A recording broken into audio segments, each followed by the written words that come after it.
I want to be the first to congratulate our great, now I can say, Vice President-elect of the United States. Now set to be America's 50th VP, after an unlikely journey into politics and transformation from Trump critic to fierce ally. Politicians usually don't respond to criticism, but Whoopi Goldberg and J.D. Vance are clearly on opposite sides. Whoopi often picks apart J.D.'s comments, even telling him to shut up once. George, though Goldberg has apologized, her comments sparked a firestorm, some seeing this as a troubling sign of fading understanding about the horrors of the Holocaust. But J.D. decided to confront Whoopi and noticed some disturbing things about her, like her strong dislike for Trump, which she extends to everyone around him. That's just the start, though. What other troubling truths did J.D. uncover? And when did this confrontation take place? In this video, we will look at how J.D. Vance confronted Whoopi Goldberg and noticed something disturbing about her. J.D. Vance confronts Whoopi Goldberg and reveals a disturbing truth. Whoopi Goldberg has not been shy about showing her disapproval of J.D. Vance. Their political beliefs are on opposite sides of the spectrum, and Goldberg has frequently criticized him on The View. When J.D. Vance confronted her, he suggested that her strong dislike for Donald Trump extends to him, quickly becoming a close ally to the Trump-aligned wing of the GOP. As one of Trump's most reliable Senate supporters, Trump picked him for VP, given Vance's alignment as Trump's running mate. During an episode of The View, Goldberg addressed Vance, condemning his recent comments about 2 assassination attempts on Trump.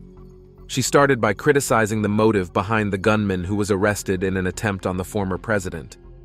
What did Whoopi Goldberg say about J.D. Vance? And how did viewers react to it? Curious to know? Let's get into it. Although the investigation into the gunman's motives continues, Goldberg said that this did not stop Vance and others from pointing fingers at President Biden and Vice President Harris. She referred to a clip of Vance speaking at the Faith and Freedom Coalition event in Atlanta, and this became his first public comments since a suspect was apprehended at Trump's Florida golf course with an AK-47. Donald Trump says he's safe and well after reports of gunshots described to have been fired in his vicinity. Local officials in Palm Beach in Florida say it happened in the grounds of his golf course while he was playing. An AK-47 assault rifle. This suspect reportedly had no current political ties, but had previously made minor donations to Democratic campaigns.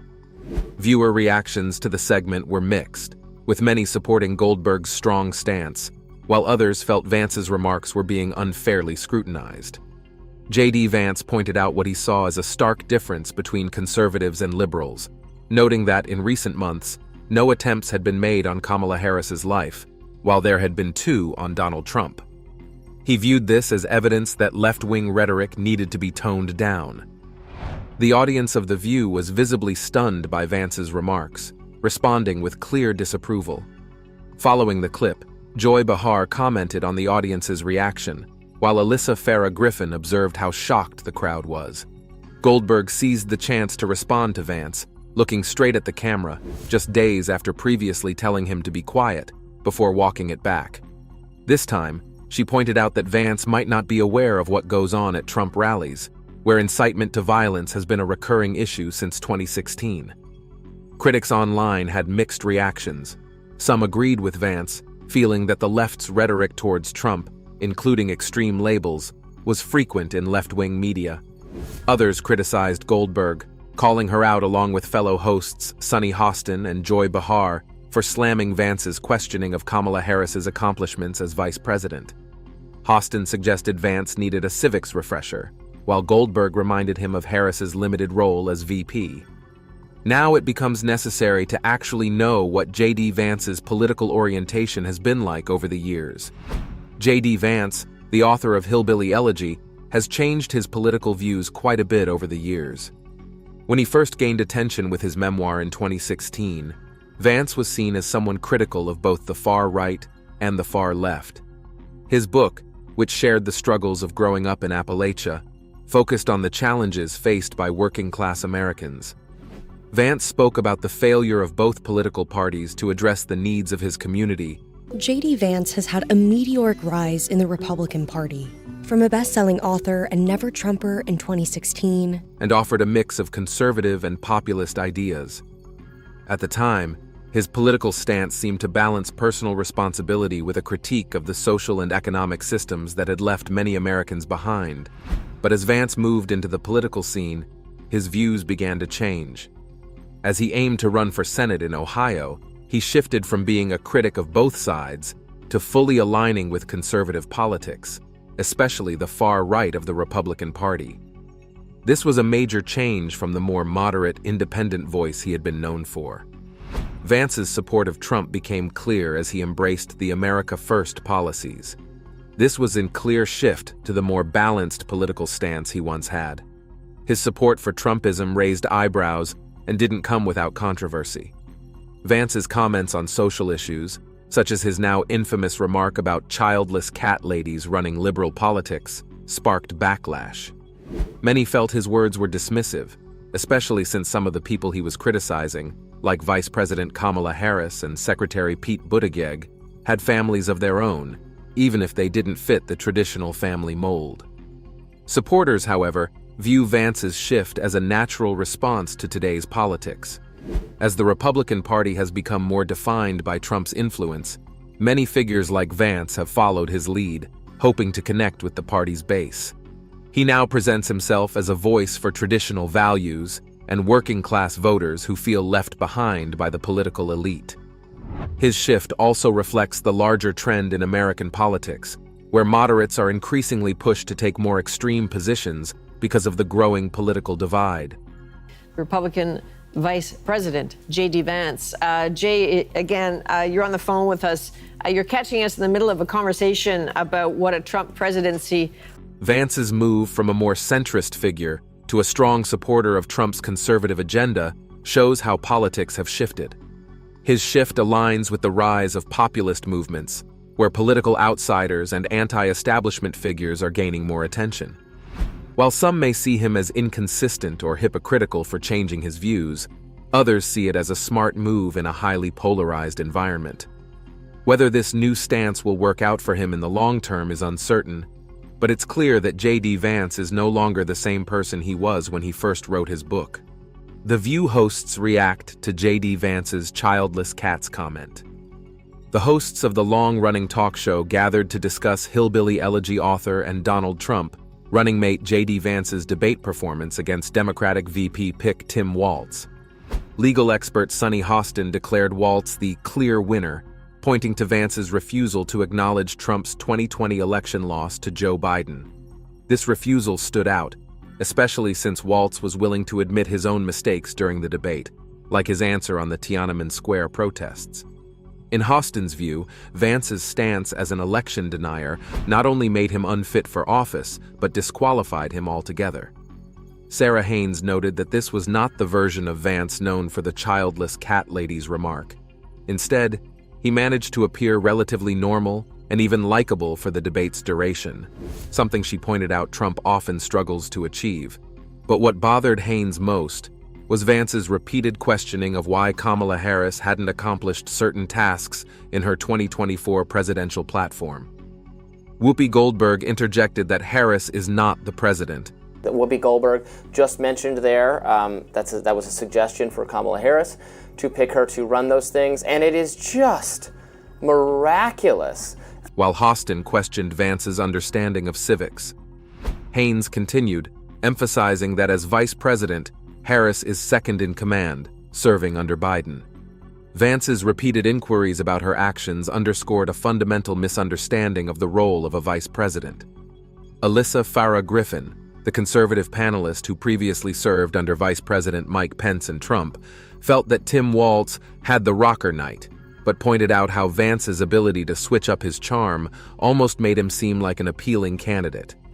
According to Griffin, Vance strategically adopted a Midwestern nice demeanor to throw Walz off, which led Walz to drop his guard and miss some critical fact-checking opportunities. She also noted that the positive reactions Vance received from conservatives would likely irritate her former boss, as it could raise questions about Vance's ambitions. Goldberg wrapped up her thoughts on Vance's performance by warning viewers to be cautious of politicians who are adept at changing their personas. The debate between Waltz and Vance drew online comparisons to pre-2016 American political debates, praised for being more civil than recent confrontations involving Trump and Harris. Griffin, who resigned from Trump's staff and has since spoken out against him, later appeared on CNN to evaluate the candidates' performances. She acknowledged that Waltz struggled during the debate, appearing nervous and avoiding a question about his presence in Hong Kong during the Tiananmen Square protests in 1989, but she also criticized Vance for presenting falsehoods, even if delivered with charm. Griffin mentioned Vance's skill as a political chameleon, capable of switching between a thoughtful, empathetic persona and a far-right figure who promotes misinformation. Despite moments when his empathy seemed genuine, Griffin reminded audiences of Vance's past behavior as an online troll who has attacked women, dismissed Ukraine's plight, and spread damaging lies. Whoopi Goldberg's comments referenced J.D. Vance's past controversies, particularly his widely criticized 2021 interview with Tucker Carlson, where he made a remark about childless cat ladies controlling liberal politics. This comment received backlash from various figures, including pop star Taylor Swift, the hosts of The View, Oprah Winfrey, and actress Jennifer Aniston, who had been relatively quiet on political matters until then. In her Instagram post, Aniston expressed disbelief that such a statement could come from a potential VP candidate, adding that she hoped Vance's daughter would never face fertility issues or be denied access to IVF. This led Vance to respond in an interview with conservative broadcaster Megyn Kelly. He dismissed the criticism, clarifying that his daughter is only 2 years old and stating that if she faced fertility issues, he would do everything possible to help her. He emphasized his belief in the importance of families and children.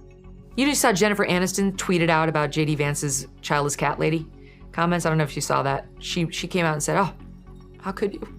Hope your daughter never needs IVF, which you oppose."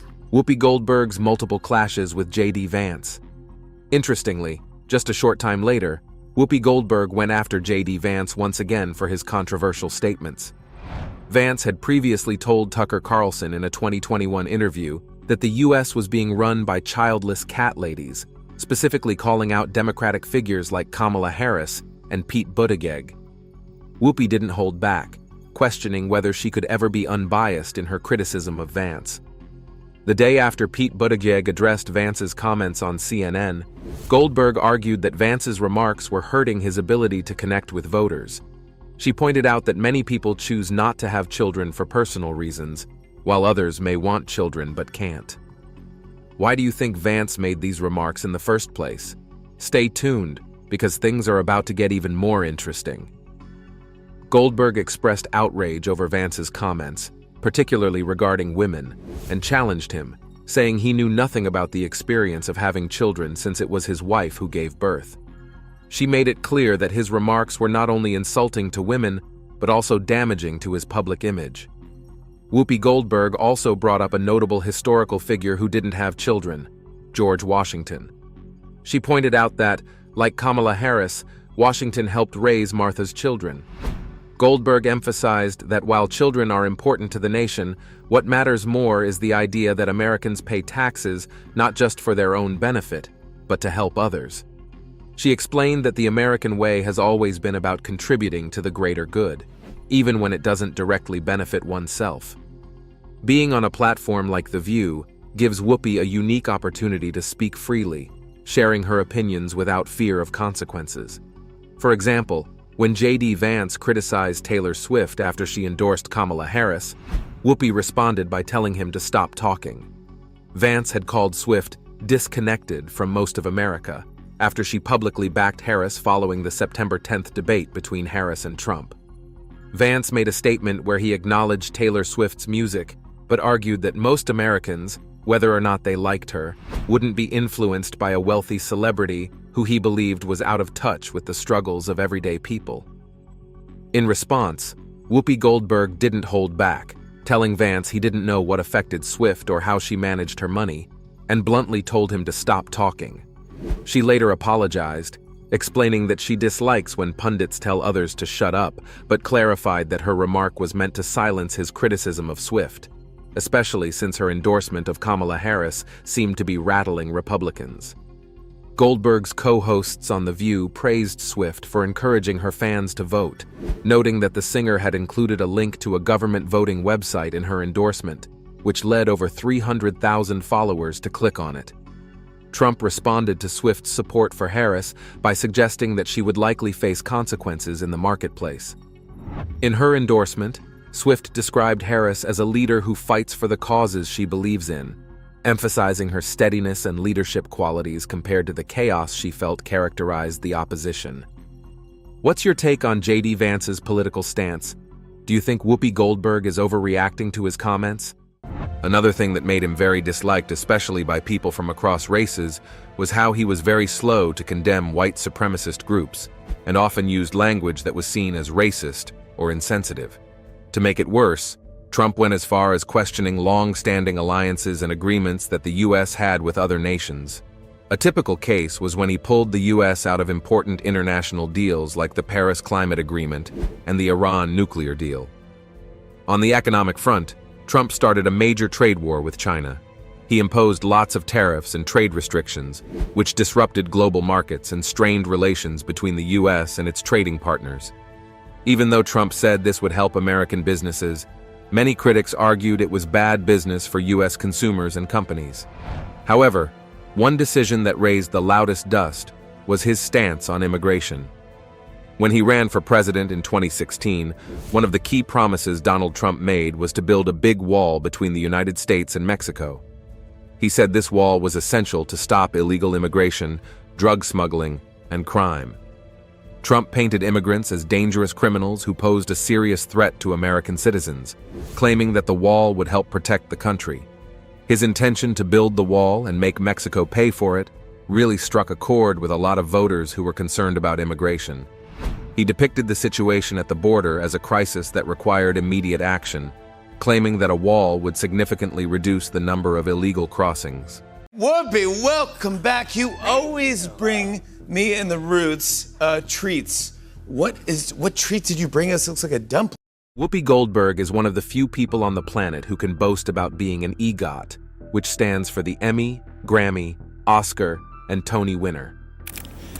And the Oscar goes to Whoopi Goldberg.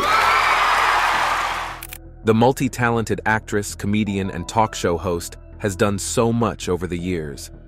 As a star, she's been caught on camera many times. Some of these moments are brilliant, some funny, and others very controversial. What controversies has she been involved in? You wouldn't believe some of them if they were not recorded. Join us as we reveal some of Whoopi Goldberg's moments you wouldn't believe if they were not recorded. Joke-filled speech at the 1986 Grammys. Whoopi Goldberg's night at the 1986 Grammys was shocking, funny, and memorable. No one knew what to expect when she took the stage because she was the first black woman to win Best Comedy Recording.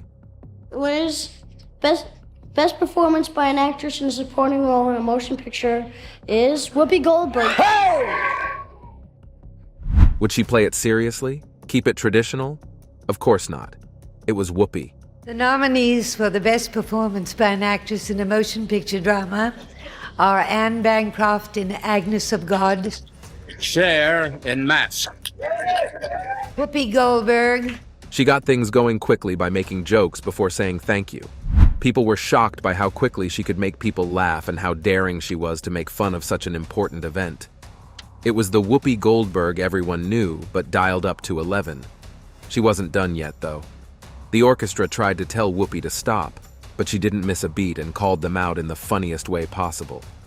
Whoopi says the best thing about filming this movie was the cast. And although many of them have sadly passed, some of the originals, like... What could have been an uncomfortable moment became the best part of the night thanks to classic Whoopi. The crowd laughed out loud, making it clear that this wouldn't be a normal award speech. In my heart, ladies, it's a 5-way tie, but in this envelope is one name. And the Oscar goes to Whoopi Goldberg. She then thanked her fans. But even that felt like material for a stand-up routine, because Whoopi found a way to make everyone laugh. Times like this made you realize why she was such an inspiration. Let's talk about a moment that gave her big break. E.T. parody that impressed Steven Spielberg. Whoopi's career has had many amazing moments, but this one really took the cake. While she was trying out for the color purple, Whoopi took a huge risk.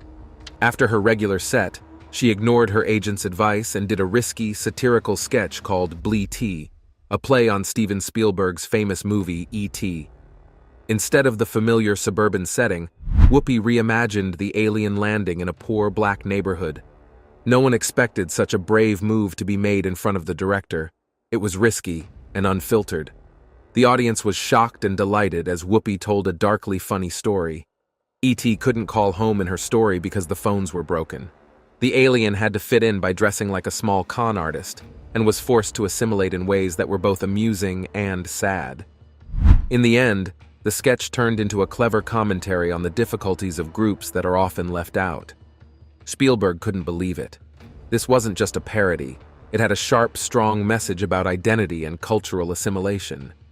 Even stranger is that this brave move was a big part of how she got the part in The Color Purple. What Whoopi did with the parody showed that she wasn't just funny. She had a unique talent for mixing humor with harsh facts. Spielberg saw her ability right away, and the rest is history. This was more than just a funny moment. It was a major turning point that no one would have believed if it hadn't been caught on camera. Scolds, the View audience member for recording. Whoopi Goldberg doesn't hold back when it comes to following the rules, even if it means stopping a live taping of The View. Everyone was shocked when Whoopi stopped the show in the middle of it to call out someone who had started recording with their phone. I want to take a picture with this marvelous woman who is 91. So we're gonna do a selfie. Whoopi was the only one who could pull off that kind of brave move. The room was focused on her for a split second, while her co-hosts were deep in conversation about an important subject. People in the crowd were confused and kept quiet. Without pause, Whoopi went straight to the man and told him that filming the show was against the rules. It was surprising that she cut into the broadcast so quickly, but what was even more shocking was how calmly she did it. Whoopi didn't say sorry or hesitate. She stood her ground to ensure the studio's rules were followed. When the surprise interruption happened, it threw off the other hosts for a moment, but the audience loved it. They burst into applause, showing that they liked how straightforward she was. It was a strong message that Whoopi is more than just a host. She's a powerful person. Whoopi Goldberg opened The View today on a very serious note, continuing to apologize in the wake of her controversial comments about race and the Holocaust. She wasn't afraid to speak out and set the rules, even though famous people often don't care what others think. Someone stopping a live show to make sure the rules were followed? It would be hard to believe if it wasn't taped. Only Whoopi could make getting scolded into a must-see moment. Firing back at Donald Trump. Whoopi Goldberg has never shied away from a fight, especially when her character and career are attacked. So when former President Donald Trump made fun of her comedy and the cast of The View, she hit back hard. Trump's comments at his rally seemed meant to stir up trouble, but he clearly didn't realize how sharp and fearless Whoopi was. He said her comedy was dirty, and the hosts of The View were not smart, but Trump was wrong to think that making cheap comments about Whoopi would shut her up. Whoopi didn't think twice about responding to Trump's comments on the next live show of The View. She did so with her usual sharp humor. She made it clear that yes, her comedy has always been bold and unfiltered, but she never crossed the kind of lines Trump himself has. Her answer was full of sharp retorts that made everyone think of his well-known scandals. There was a lot of tension, and people could feel it in the room as she pushed back against his claims. The best part? Whoopi didn't just protect herself. She called Trump out for being dishonest. Standing up to someone who had tried to put her down while ignoring his own record wasn't just funny, it was important. The fact that she didn't feel scared about calling him out in public showed that she wasn't afraid of a big fight. Everyone was shocked by what she said, and it showed again that Whoopi never backs down when she speaks her mind. While she might have gotten praised for this moment, she faced backlash for this next one. Shocking comment about the Holocaust. Fans and critics alike were stunned by this moment. Everyone watching was shocked when Whoopi Goldberg said something during an episode of The View. The first part of the conversation was an argument about why a school district banned the powerful graphic novel Mouse, which was about the Holocaust. But as the talk went on, to ban Art Spiegelman's Pulitzer Prize-winning graphic novel Mouse, Whoopi said something shocking. She said that the Holocaust wasn't about race, but about man's inhumanity to man. No one saw that opinion coming, and there was a lot of backlash in the room immediately. Her co-hosts tried to argue with her by bringing up the history of racism and white dominance, which led to the Holocaust. Whoopi didn't give up, though. The other hosts, who looked shocked, tried to get the conversation back on track by talking about how horrible it is when people of color are mistreated. Though Goldberg has apologized, her comments sparked a firestorm, some seeing this as a troubling sign of fading understanding about the horrors of the Holocaust. Whoopi's comments came off as rude, and it was clear that no one on the panel or in the audience liked how she talked about the touchy topic. The fallout was immediate and fierce, with critics and viewers slamming her remarks as insensitive and deeply misguided. The backlash was so strong that Whoopi was suspended for 2 weeks by ABC, who told her to think about how serious her words were. And I said, Whoopi, did you just say you? I mean, she was right here. And then she said, get the out of this building. It was a rare and surprising mistake for someone known for saying what she thinks. It left a lasting mark on her career and showed that even a famous person like Whoopi can get into trouble when she goes too far. Blunt remark about domestic violence.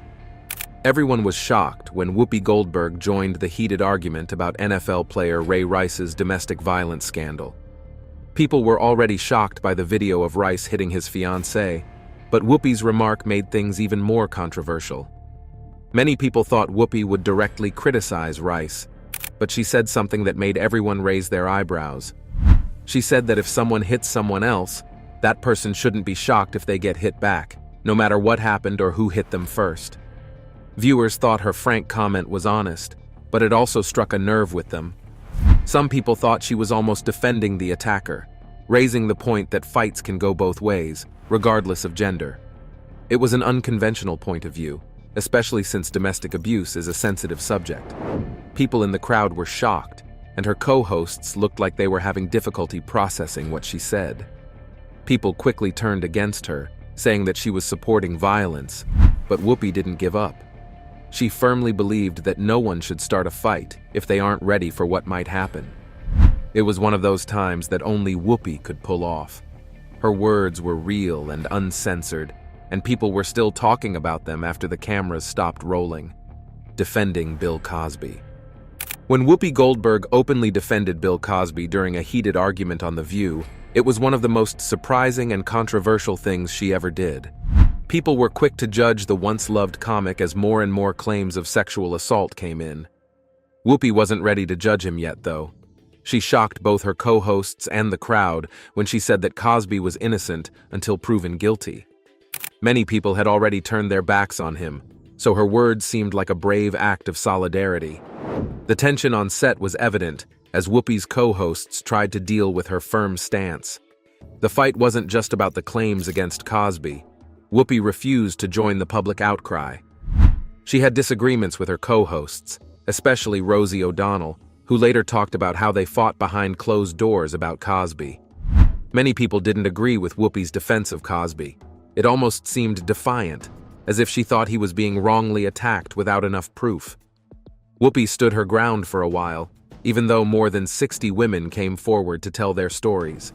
She insisted on the principles of due process. Some people thought it was brave, while others thought it was just blind loyalty. People were furious about what she said, which split viewers and made this moment one of the most memorable in her career. Remove this statute of limitations because every woman who does come through should be able to take her accuser to court and make him prove that he's innocent. People might not have believed it happened if it hadn't been recorded. This final moment will have you laughing. Tried to cut Alyssa Farah Griffin's shirt. This might be one of the funniest moments ever caught on The View. It was a normal morning, but Alyssa Farah Griffin showed up in a bizarrely styled shirt that left everyone scratching their heads. Whoopi Goldberg couldn't resist. She and the entire panel were confused. People laughed as Whoopi quickly grabbed a pair of scissors and said that the only way to fix Alyssa's messy outfit was for her to cut it herself. People laughed out loud as Whoopi walked up to Alyssa with scissors in her hand, as if she were ready to play fashion police on live TV. The moment was pure chaos. She's seen us all. I know it all. She's seen us through weight gain, weight loss. Alyssa was trying to hide her mismatched top while half laughing and half horrified, and Whoopi swore it was all in good fun. The show's wardrobe guru, Fran Taylor, swooped onto the set like a hero just as Whoopi was about to snip away. People in the crowd laughed loudly as Fran gently adjusted Alyssa's shirt to cover the shoulder and save the day, but it was too late. Whoopi's impromptu fashion intervention had already become one of the show's most surprising and funny moments. It was a rare glimpse into how playful the show hosts were with each other. It showed Whoopi's unrestrained humor and ability to turn a wardrobe failure into comedy gold. If this wasn't caught on camera, it would sound like a crazy story that could never have happened on live TV. What do you think about these Whoopi Goldberg moments? Do you know of any others not mentioned here? Kindly share your answers and thoughts in the comments section. If you enjoyed watching this video, Number 18, Joan Rivers. Oprah Winfrey and Joan Rivers had a public disagreement that lasted many years. It started in the 1980s when Joan Rivers made fun of Oprah's weight on TV, calling her fat. Oprah was very hurt by this and felt embarrassed. She thought Joan was mean and told the audience on her show she wouldn't want to be associated with or have anything to do with Joan any longer. As time went on, their disagreement only got worse. Oprah's TV show became very popular, and Joan's show, on the other hand, wasn't doing as well. Because of this, Joan claimed that Oprah was copying her style and stealing her ideas. You're single, you must lose the weight. I'm going to. You know what? We are now AM Chicago. In Chicago, we're starting a diet with Oprah. Great. Yes, in conjunction with the Tribune, so that I have been put under pressure to finally do it. Now. Meanwhile, Oprah thought Joan was just jealous of her success. They kept making mean comments about each other in public and throwing not-so-subtle shades on their shows until their disagreement became the talk of pop culture at the time. Even though they never made up, Oprah did eventually say something nice about Joan after she passed away in 2014, showing she still had respect for her. Regardless of their issues, they were both thriving women in the TV industry, and their disagreement is still remembered today. Number 17, Ice Cube. The tension between Oprah Winfrey and Ice Cube began when Ice Cube claimed that he had been intentionally and obviously snubbed from appearing on Oprah's show, despite his repeated attempts to secure an invitation. He believed that his political views, which often critique the establishment and advocate for social justice, were the reason for his exclusion. Ice Cube felt that Oprah, who has been known for her progressive stance on various issues, was not willing to give him a platform to share his perspectives. He also claimed that he was shut out from appearing on The View, another popular talk show, for similar reasons. Some platforms will not have me on. Why? They don't like that I'm, an independent thinker. I'm not part of the herd. I'm not part of the go along to get along gang. Over the years, Ice Cube has been very vocal about his beliefs and has used his music and public platform to speak out against systemic racism and oppression. He has also been critical of the media and its role in perpetuating harmful stereotypes and biases. Oprah, on the other hand, has been accused of being too moderate in her views and not using her platform to tackle more controversial issues. The feud between the two has sparked a larger conversation about the role of media in influencing public opinion and how certain voices are silenced or marginalized.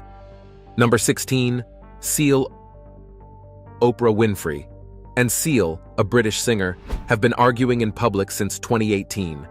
Seal was upset with Oprah for supporting documentaries that accused famous black men, like Michael Jackson and Russell Simmons, of sexual misconduct. Seal thought Oprah was being hypocritical, sanctimonious, and constantly perpetuating a culture of victimhood. Many people defended Oprah, and thought Seal was being sexist and dismissive of survivors' experiences. Oprah didn't respond publicly, but her involvement in the documentaries showed her commitment to supporting survivors and holding perpetrators accountable.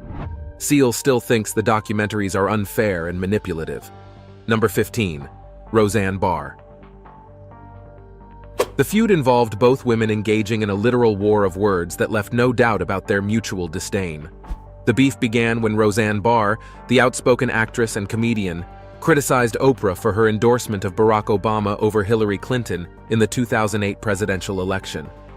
Barr accused Oprah of being a closeted Republican, suggesting that her support for Obama was a betrayal of her supposed liberal values. Barr's criticism was not limited to Oprah's political views, however, as she also aimed her perceived hypocrisy and self-serving motives. Oprah, never one to back down from a fight, responded to Barr's criticism with a scathing rebuke, labeling her a negative force and implying that her own personal demons were to blame for her vitriolic attacks. The two women continued to trade barbs in the media, with neither side agreeing to cave. Number 14. Rachel Ray. Oprah Winfrey and Rachel Ray's hate for each other dates back to the early 2000s, when Ray's rising fame and popularity began to be seen as a threat to Oprah's media empire. At first, the tension between them was quite subtle. Please welcome the one and only Rachel Ray! Oprah makes a surprise TV appearance to help her pal Rachel Ray celebrate her 2000th episode. With Oprah reportedly feeling that Ray was copying her style and format. But things took a turn for the worse in 2007. Ray was accused of using racial slurs and making derogatory comments about Oprah's background and skin color. According to sources, Ray had made a series of offensive remarks during a taping of her show, including using the N-word and mocking Oprah's humble beginnings. The allegations sparked widespread outrage, with many calling for Ray to be held accountable for her actions. Amidst the controversy, Ray denied any wrongdoing and attempted to downplay the incident, but the damage had already been done, and her relationship with Oprah was irreparably damaged. The two women have not spoken publicly about the feud, but it is clear that their once friendly relationship has turned sour.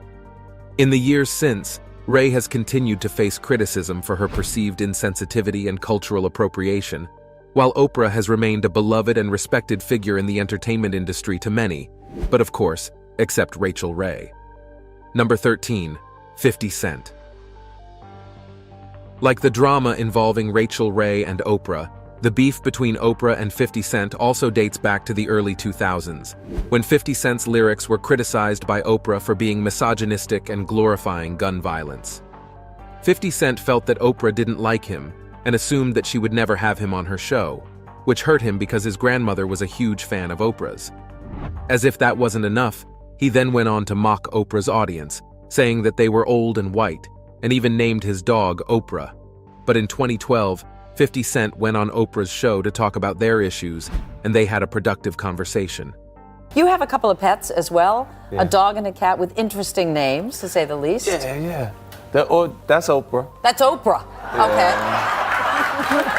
Surprisingly, after the conversation, their feud continued, with 50 Cent criticizing Oprah for her involvement in the Me Too movement, saying that she was only going after black men. The feud between Oprah and 50 Cent worsened when Oprah was announced to be the executive producer of a documentary called On the Record, which documented the allegations made by women against famed music producer Russell Simmons. 50 Cent took to Instagram to express his thoughts on the matter, saying that Oprah keeps going after black men and that she never said anything about other men accused of sexual misconduct, such as Harvey Weinstein. He also referenced Oprah's friend Gayle King, who had interviewed R. Kelly about sexual assault allegations against him. You won't believe that even after all these years, the feud between Oprah and 50 Cent is still ongoing, with no signs of resolution in sight at all. Number 12. The Texas cattle industry. During a 1996 episode of her show, Oprah mentioned the dangers of mad cow disease and its potential impact on the beef industry. Her guest, Howard Lyman, a former cattle rancher turned animal rights activist, made some shocking claims about the industry's practices, which Oprah agreed with. we pretty much support the cattlemen, and we wanted to show our support in some way. So we decided to come up with this little button to show that not everybody thinks Oprah Winfrey has got this right. The Texas cattle industry took offense to Oprah's comments, accusing her of spreading misinformation and causing harm to their business. They claimed that her show had led to a significant decline in beef sales and damaged the reputation of the industry. The Texas cattle industry then proceeded to file a lawsuit against Oprah, her production company, and Howard Lyman, alleging defamation and seeking damages. The lawsuit was very publicized, with many seeing it as an attempt to silence Oprah and stifle free speech. But Oprah stood her ground, arguing that her show had simply presented legitimate concerns about food safety and animal welfare. After a very long legal battle, the court ultimately ruled in Oprah's favor, dismissing the lawsuit and upholding her right to free speech. The outcome was seen as a major victory for Oprah and a blow to the Texas cattle industry. Ever since, members of the Texas cattle industry have disliked Oprah. Number 11, David Letterman. Oprah Winfrey and David Letterman have had a long rivalry that dates back many years. The feud started with a combination of public and private incidents that created tension between the two. One of the earliest incidents was when Letterman made some jokes about Oprah's weight on his show, which she found hurtful and offensive. I haven't smoked weed in 30 years, really. Now, I remember when I lived in California, years and years and years ago, and you could smoke an entire joint, and then you'd say, I'm kind of hungry, and that'd be it. Yeah. Oprah was also upset when Letterman didn't invite her to appear on his show, even though she was already a successful TV star at the time. These incidents created a rift between them, and their relationship became strained. Over the years, the tension between Oprah and Letterman continued to grow. They would often make subtle digs at each other in the media, and their fans would take sides. Although they've made attempts to patch things up, their rivalry continues. In 2003, Oprah finally appeared on Letterman's show, but the tension was still pretty obvious. Although they seemed to put their differences aside, their rivalry remained a topic of interest in the media. The beef between Oprah and Letterman is a classic example of a celebrity feud that has endured for years, with neither side willing to fully bury the hatchet, even though they seem like they have. Number 10, Janet and Randy Jackson. Oprah Winfrey and Janet and Randy Jackson, siblings of the late Michael Jackson, have been at odds for many years. The issue started when Oprah interviewed Michael's children, Prince, Paris, and Blanket, on her show in 2010. Janet and Randy felt that Oprah took advantage of the children's vulnerability and used the interview to get good TV ratings. They thought Oprah promised the kids a safe space to share their feelings, but instead, she used their grief to make her show more interesting for viewers and her in-studio audience. Janet and Randy have been upset with Oprah ever since. They think she uses the Jackson family's name to get attention and boost her career, without being respectful or considerate of their feelings. They believe Oprah continues to spread negative stereotypes about their family and only cares about her own success. The feud has gone on for a long time, with neither side willing to apologize or make amends. It's a complicated situation, with both sides having different opinions and views on the situation. Number 9, Angelina Jolie. Oprah Winfrey and Angelina Jolie have a well-known feud that has been going on for many years. The trouble started when Angelina's marriage to Brad Pitt ended, and Oprah publicly showed support for Jennifer Aniston, Brad's ex-wife. Angelina felt that Oprah was taking sides and being disloyal, and she was hurt by Oprah's actions. Since then, the two women have not gotten along, and their feud has been the subject of much speculation and media attention. Although some efforts were made to keep the feud private, it has been reported that Angelina has made negative comments about Oprah, calling her fake and insincere. Oprah has not publicly responded to these comments, but it's clear that the two women are not friends. The feud has been fueled by rumors and speculation, with some sources saying that Angelina is jealous of Oprah's success and influence. Whatever the reason, it's clear that these two powerful women are not on good terms, and their beef has become a legendary celebrity feud. Number 8, Jason Momoa and Joe Rogan. Recently, Jason Momoa has shown a lot of disdain for Oprah. The reason for this is most likely related to Oprah's recent purchase of a property on the island of Maui, Hawaii. This purchase was made during a time when the island was experiencing devastating wildfires, which left many people homeless and struggling.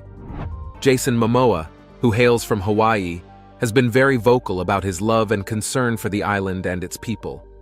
He may have seen Oprah's purchase as insensitive or tone-deaf, especially since she is not a native Hawaiian and may not fully understand the cultural significance of the land. Jason isn't the only one that has spoken on this issue. The host of his Joe Rogan Experience podcast, Joe Rogan, has also expressed his disappointment with Oprah for acting ignorant about the pressing issues in Hawaii. In an episode of his podcast, Joe mentioned that he had always warned viewers of his podcast about how selfish many celebrities are, and Oprah seems to be one of them.